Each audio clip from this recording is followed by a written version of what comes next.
हमें पैसे से नहीं चलता, अपना पैसे बचा के रखते थे।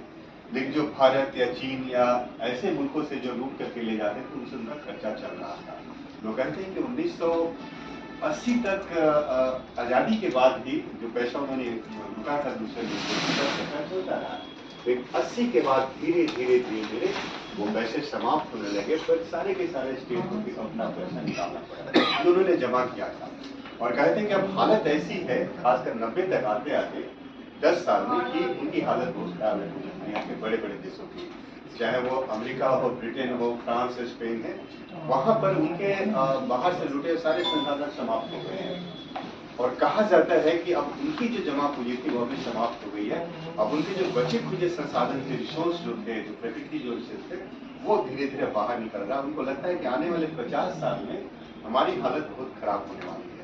तो हमें बार बार लगता है कि पूरा दुनिया उसी उन्माद की तरफ भाग रही है कि कहीं ना कहीं हम दूसरे मुल्क के जो संसाधन है जहाँ बचे हुए हैं, चाहे किसी का तेल हो, चाहे किसी का कुछ हो, उसका कब्जा करें।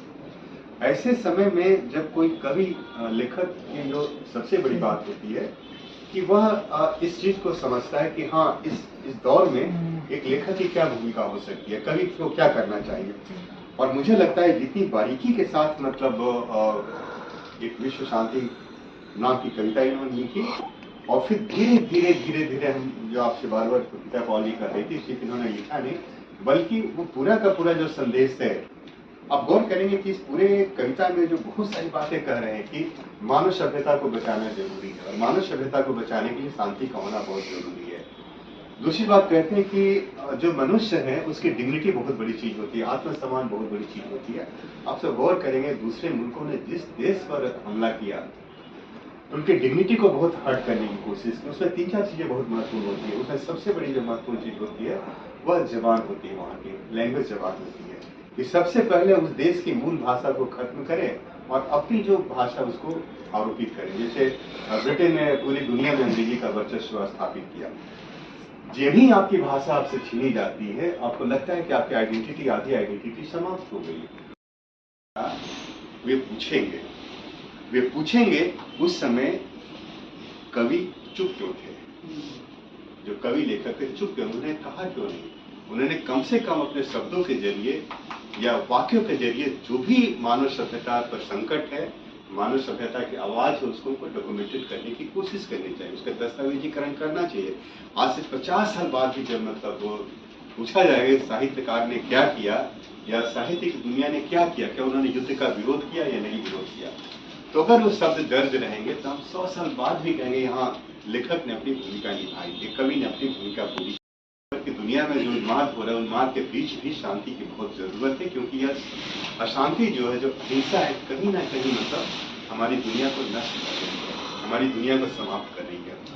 जाहिर है कि दिनेश काले को मैं भी बहुत दिनों से नहीं जानता था, मुझे अच्छा लगा, और अच्छा लगा कि मतलब बहुत सक्रियता के साथ अपनी बात रखते भी हैं, कहते भी हैं। ये बड़ी बात है, लेखक को अपना प्रोफाइल बहुत नीचे रखना चाहिए, नीचे रख के बड़ी बात करनी चाहिए। बड़ी मैं देवेंद्र चौबे, और अच्छा लगा कि हम लोग एक कविता के बहाने यहाँ इकट्ठा हुए, और ऐसे समय में कविता हमारे सामने आई जब पूरी दुनिया में युद्ध का माहौल है, और लगभग माहौल के कहिए कि लगातार वार युद्ध हो रहे हैं। कई बार हम लोग को लगता है कि आखिर साहित्य की भूमिका क्या होती है, लेखक की भूमिका क्या होती है। हमें बार बार लगता है कि लेखक की जो सबसे बड़ी भूमिका है उसके पास शब्द की ताकत होती है। तो कहीं ना कहीं लेखक अपने समय के जो सवाल हैं उन सवालों को शब्दों के जरिए हमारे सामने रखता है, और उसका जो सबसे बड़ा मकसद होता है कि जो मानव सभ्यता का जो इतिहास है, जो मनुष्य के आत्मसम्मान की बात है, उसकी रक्षा कैसे हो। जाहिर है कि युद्ध होते हैं, आगे भी होते रहेंगे, लेकिन जो सबसे बड़ा नुकसान पहुंचता है मानव समाज की डिग्निटी होती है, उसका आत्मसम्मान को ठेस पहुंचती है, और कहीं ना कहीं पूरी की पूरी सभ्यता जो है धीरे धीरे नष्ट हो जाती है। ईरान एक बहुत बड़ी सभ्यता वाला देश रहा है। ऐसे सारे मुल्क, चाहे रूस हो, चाहे यूक्रेन हो, भारत हो, तो कई बार लगता है कि युद्ध में हमारी सभ्यताएं जो मनुष्य को मनुष्य बनाती है वो खत्म होती है।